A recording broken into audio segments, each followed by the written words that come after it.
Quels sont les types de parentalité qui existent? Bonjour à toutes et à tous et bienvenue dans cette vidéo. Je m'appelle Julien Taucher, je suis votre coach parental, expert en gestion de stress et en communication. Et aujourd'hui, on va voir dans cette vidéo quels sont les types de parentalité qui existent. Alors avant toute chose, je vous invite à vous abonner à cette chaîne pour être sûr de bien recevoir toutes les prochaines vidéos. Alors on pourrait traduire que les types de parentalité, c'est un petit peu comment un parent interagit avec son enfant. Quelle est sa façon d'être?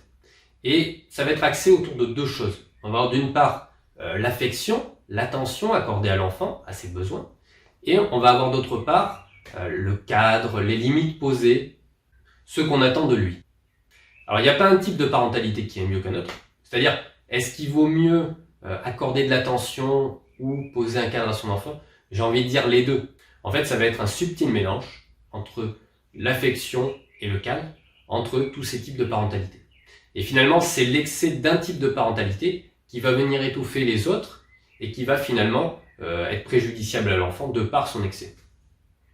Alors, un parent possède plusieurs types de parentalité, mais il va y en avoir un ou deux qui vont être prédominants chez ce parent. Alors, il y a 5 types de parentalité. La première, ça va être le parent autoritaire. Le parent autoritaire est axé sur le cadre, sur le respect des règles. En gros, c'est moi le parent, tu fais ce que je te dis, point. Les besoins de l'enfant ne sont pas pris en compte, c'est-à-dire que par exemple cet enfant qui dessine sur le mur, non tu ne dessines pas sur le mur, c'est comme ça, tu fais ce que je te dis, et même sur ta feuille, tu vas rester dans le carré, tu ne sors pas du carré. Voilà, on a vraiment, pour donner une image, un cadre vraiment très fort, l'enfant va devoir respecter ce que le parent lui dit. C'est vraiment le parent qui décide ce que l'enfant peut faire ou non. Alors l'avantage, c'est qu'il y a un cadre fort, mais l'inconvénient, c'est que l'enfant va vouloir braver l'interdit, faire des choses en cachette, ne pas être vu pour ne pas être puni. Et ce type d'autorité, à l'adolescence, ne marche plus très bien ou va donner lieu à des conflits, puisque le bébé qui a besoin de ses parents pour se nourrir, pour vivre, va donner un enfant qui devient autonome et ensuite un adolescent qui, lui, est pleinement autonome pour se nourrir, pour se vêtir, pour la vie de tous les jours et va devenir aussi physiquement supérieur à ses parents. Et donc on va avoir une rébellion de l'enfant qui n'accepte plus, de l'adolescent qui n'accepte plus justement d'être soumis à une autorité abusive de la part de ses parents. Et c'est aussi là où des parents sont surpris de constater que cette façon de faire marchait bien jusqu'à présent, mais que maintenant que l'enfant est adolescent, on se retrouve avec des conflits, l'enfant ne veut plus faire ce qu'on lui demande, tel qu'on lui demandait. Et puis même si ça marche pendant toute l'adolescence, quand l'enfant est à la maison, quand il arrive les études supérieures, l'enfant peut vouloir récupérer cette absence de liberté qu'il a eue. Et ça va se traduire par des sorties, beaucoup de sorties, à la place de bosser les cours. Et on est en échec scolaire, on passe à côté complètement de son année. Tout simplement parce qu'il n'a pas eu cette liberté quand il est à la maison, et il la récupère une fois qu'il n'y est plus. Une fois qu'il n'est plus sous la surveillance de ses parents. Alors le deuxième type de parent, ça va être le parent permissif ou laxiste. Alors tout simplement, c'est l'opposé du parent autoritaire. Le parent permissif est axé sur les besoins de l'enfant, sur la liberté. C'est un petit peu l'enfant roi. Le parent permissif, en fait, va laisser faire dans une optique de liberté. Peut-être qu'il a été soumis à une autorité trop forte quand lui-même était enfant. Et ça peut être aussi un moyen d'échapper aux caprices, aux pleurs avec l'enfant. Tout simplement en cédant à tout ce qu'il demande. Alors l'avantage, c'est que les besoins de l'enfant sont tous satisfaits. Mais l'inconvénient, c'est que le cadre n'est pas là. L'enfant n'a pas de limite. Et ce n'est pas bon non plus. Puisque l'enfant a besoin pour se construire d'être confronté à des limites. Et c'est aussi pour ça que les enfants testent leurs parents, vont voir jusqu'où ils peuvent aller pour tester les limites justement. Donc c'est aussi un inconvénient de ne pas avoir de limites justement. Donc par rapport à l'exemple d'avant, l'enfant va dessiner en dehors du carré, sur le mur, sur le canapé, sur la voiture du voisin. Voilà, il y a une escalade finalement dans la permissivité. Et finalement, l'enfant ne va pas comprendre ensuite pourquoi, d'un côté, on lui demande de ne pas faire certaines choses chez le voisin, chez l'oncle, la tante, chez la grand-mère, alors qu'il peut les faire à la maison. On laisse un enfant par exemple sauter sur le canapé, sauter partout dans sa maison, il ne va pas comprendre pourquoi il ne peut pas le faire ensuite chez d'autres personnes. Donc il y a vraiment un intérêt à fixer des limites à un enfant. Ensuite, on va avoir le troisième type de parent, qui est le parent équilibré ou démocratique dans certaines littératures.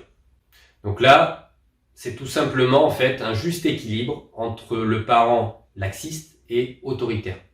Le parent est chaleureux vis-à-vis de l'enfant, il est attentif, il fixe des règles adaptées à l'âge de l'enfant, parce que le parent autoritaire peut attendre aussi des choses plus poussées que ne peut le faire l'enfant en fonction de son âge. On peut attendre par exemple un bébé qui soit plus propre, qui ne jette pas la nourriture par rapport à son âge, qui n'est pas forcément possible. Là, le parent démocratique, le parent équilibré, est vraiment à l'écoute de son enfant, va adapter les règles, les choses en fonction de son enfant, de son âge, et va vraiment être à l'écoute de ses besoins, ça va être un juste équilibre finalement entre l'autoritaire et le permissif. Et donc c'est le type de parent vers lequel il faut tendre. C'est-à-dire travailler cet équilibre entre ne pas être trop autoritaire à l'excès et ne pas être trop permissif à l'excès à l'inverse. Alors si vous aimez ce que je viens de vous expliquer, si vous avez appris quelque chose, je vous invite à mettre un like, à mettre un j'aime sur cette vidéo pour que je sache que ce type de contenu vous plaît et que je fasse d'autres vidéos dans ce genre par la suite. Alors on va voir le quatrième type de parent qui va être le parent surprotecteur ou hélicoptère.